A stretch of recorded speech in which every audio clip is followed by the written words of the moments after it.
نآمن بسلاسي ونغني لسلاسي ونسجد لسلاسي أملخو سجدان وداسي مليئو زوفان سلاسي نكبرو من تاي زي كون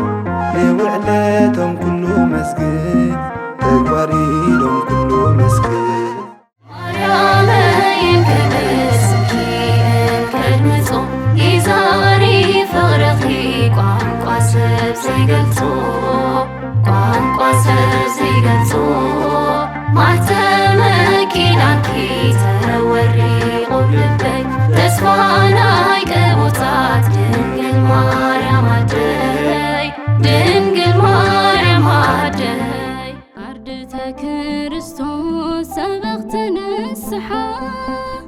ጸጋኹም ተእቱን ሰማይ መሪሓ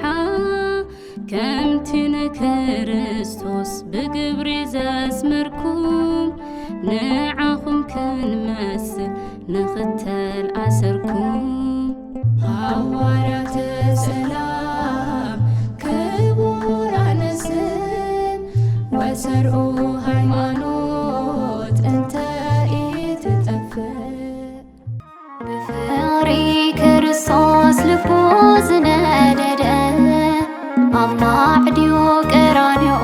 ጨኪኑ ዝተሰደአ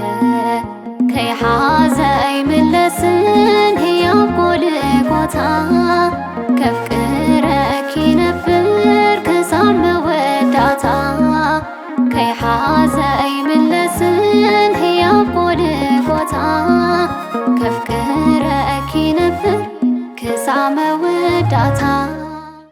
ሰፈረኒ ብሎ ዝተበጀወኒ ብዘይቅና ኩነት ወደይ ዝበለኒ ንፋሬ ትርጉሙ ክርስቶስ እኒኻ እንታይ ያኸ ህይወት ጎይታ ብዘይካኻ ንፋሬ ትርጉሙ ክርስቶስ እኒኻ እንታይ ያኸ ህይወት ጎይታ ብዘይካኻ እቲ ምቁር